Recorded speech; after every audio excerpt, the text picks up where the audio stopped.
Bonjour à toutes et tous et bienvenue dans cette nouvelle vidéo sur la préparation des concours de la fonction publique territoriale. Aujourd'hui, j'ai envie de vous parler des erreurs qu'il ne faut surtout pas commettre lorsque l'on prépare un concours. En effet, il peut parfois se passer que vous êtes particulièrement motivé pour préparer votre concours, que vous ne pensiez plus qu'à ça, que vous passiez vos soirées, vos journées à penser à votre concours, la manière de préparer les épreuves écrites, la manière de préparer l'oral, quelle manière s'organiser pour acquérir de nouvelles connaissances, comment faire pour acquérir de nouvelles compétences dans la réalisation des devoirs écrits, notes de synthèse, composition, rapport, etc., etc. L'erreur qu'il ne faut surtout pas commettre, c'est de vous consacrer 100% à votre concours. Avant de développer ces différentes idées, je vais me présenter pour celles et ceux qui ne me connaissent pas encore, qui n'ont pas eu la chance encore de suivre mes vidéos. Je m'appelle Stéphane Murassiol, je suis directeur des ressources humaines dans la fonction publique territoriale depuis plus de 20 ans maintenant, et je suis en parallèle formateur pour différents organismes, et je prépare notamment un certain nombre de candidats à des concours, aussi bien à des épreuves écrites qu'à des épreuves orales. Inutile de vous dire que j'ai donc vu passer depuis toutes ces nombreuses années un très grand nombre de candidates et de candidats. Donc je vais vous faire part de mon expérience dans cette vidéo. J'ai moi-même passé des concours étant un petit peu plus jeune et je peux vous assurer qu'il y a des erreurs qu'il ne faut donc pas commettre. Alors quelles sont-elles ces erreurs? La première erreur, je vous le disais, c'est de consacrer l'intégralité de son temps libre à préparer son concours. Je le dis souvent, je l'ai souvent dit si vous regardez d'autres vidéos que j'ai pu tourner, n'hésitez pas à le faire. Pensez d'ailleurs dans ce cadre à vous abonner, comme ça vous aurez toutes les vidéos possibles et inimaginables. Je le dis souvent, la préparation d'un concours, c'est une course de fond. Ce n'est en aucun cas un sprint. Donc il faut prendre son temps sur du long terme, travailler sur du long terme, mais surtout se créer un programme de préparation. La première erreur serait de ne pas se créer de programme, de partir un petit peu, excusez-moi l'expression, à l'arrache, et d'y aller à fond. Allez, je suis motivé, gna. Allez, je vais faire un devoir, je vais lire tel bouquin, je vais acquérir telle méthode, etc., etc. Vous allez vite vous essouffler, croyez-moi. Hein? Ou alors c'est que vraiment vous êtes très motivé, que vous avez vraiment une importante envie. Mais croyez-moi, vous allez avoir plein d'occasions de vous décourager au moment de votre préparation de concours. Donc, mettez en place un planning de travail.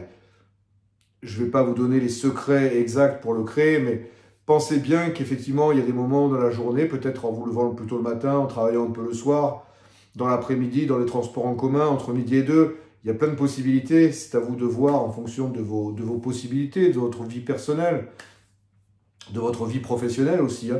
Mais créez-vous un programme, c'est essentiel. Sinon, vous n'allez pas y arriver. Hein. Donc, créez des moments pour apprendre, des moments pour lire, des moments pour écrire, pour construire votre préparation d'oral. Enfin, en fonction du concours qui va être le vôtre, il est essentiel, voilà, de bien bâtir ce programme et, chose importante, de le suivre. Parce que je connais plein de spécialistes qui écrivent des programmes, qui élaborent plein de choses, des plannings de folie, etc., et qui ne les suivent pas. Aucun intérêt. Donc soyez ambitieux, mais pas trop. Ça, c'est la première chose. Donc construisez un programme. La deuxième erreur qu'il faudrait éviter de commettre, en se consacrant dans l'intégralité à son concours, c'est de renoncer à faire du sport, à prendre l'air. Être en bonne santé physique est essentiel pour pouvoir réussir votre concours. Je répète, être en bonne santé physique est indispensable et nécessaire pour réussir votre concours. Ne pensez pas que le fait de ne pas faire de sport va vous aider. Faire du sport, c'est un investissement, ça fait du bien dans la tête, ça fait du bien dans le corps et ça permet d'apprendre plus facilement. Donc vraiment, l'erreur à ne pas commettre, c'est d'arrêter tout sport. Hein. Donc je compte sur vous pour 2-3 séances de sport en fonction de vos possibilités. Mais surtout, trouvez du temps. Ne me dites pas, par pitié, j'ai pas le temps. Impossible. Les grands hommes d'affaires, les hommes politiques, qui ont des emplois du temps certainement plus chargés que vous, arrivent à faire du sport, à trouver du temps. Il faudra renoncer à d'autres choses pour ça, ok, faire quelques sacrifices, je n'en doute pas, mais vous devez absolument trouver le temps. une séance par semaine, 2 séances le week-end, ça doit pouvoir se réaliser. Même si vous avez des enfants en bas âge, même si vous avez des parents dont il faut s'occuper, si vous avez un boulot prenant, si vous avez une maison qu'il faut entretenir, enfin peu importe, vous débrouillez, vous trouvez le temps, c'est indispensable. Encore une fois, j'ai trop souvent entendu « Oh, j'ai pas le temps, non, c'est pas vrai. Hein, amusez-vous à lire certaines biographies d'hommes célèbres, d'hommes d'affaires, d'hommes politiques, de présidents des États-Unis. Ils ont le temps de faire du sport. Alors, permettez-moi d'imaginer que vous aurez le temps également. Troisième erreur qu'il ne faut surtout pas commettre, c'est d'arrêter de lire des choses qui n'ont rien à voir avec le concours. Continuez de lire des romans si vous aimez lire des romans. Continuez de lire des nouvelles si vous aimez lire des nouvelles. Des romans d'amour si ça vous plaît. Peu importe. Continuez de vous détendre.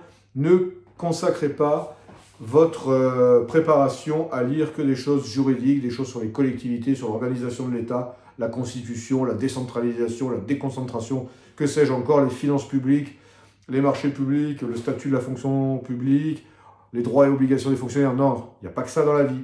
Même si vous êtes très sérieux, je vous félicite, bravo, bravo, vous devez aussi vous détendre. Alors arrêtez de consacrer, encore une fois, trop de temps à la préparation de votre concours. Vous ne finirez par ne plus être efficace. Il vaut mieux travailler 2 bonnes heures que 6 mauvaises. Hein? Donc là-dessus, c'est très clair, net et précis. Donc il y a 3 erreurs à ne pas commettre, vous les avez bien comprises, je récapitule. Ne pas s'organiser, arrêter le sport et arrêter la lecture de choses, de romans ou de livres historiques, peu importe, mais de choses autres que le concours. Ok? Donc évitez de commettre ces 3 erreurs. Alors ce que je vous invite à faire maintenant, bon, vous êtes déjà abonné, il n'y a pas de souci, vous levez le pouce comme d'hab, je ne suis pas inquiet. En dessous, vous allez voir la référence, des références à certains articles ou newsletters que j'ai pu écrire, mais surtout, à mon nouveau site internet, alors qui n'est pas encore très développé, mais qui va se développer au fur et à mesure, qui est consacré intégralement à la préparation des concours. Donc n'hésitez pas à aller dessous, vous cliquez, vous allez le visiter, vous y trouverez des articles de fond sur le développement personnel, sur la préparation au concours, des fiches de révision, hein, il y en a déjà quelques-unes. Je vais alimenter tout au long de l'année, tout au long des prochains mois. Donc vraiment, site à visiter de manière très très régulière. Voilà, j'en ai fini, donc pas d'erreur, sinon ça va mal aller. Allez, je vous dis à très bientôt.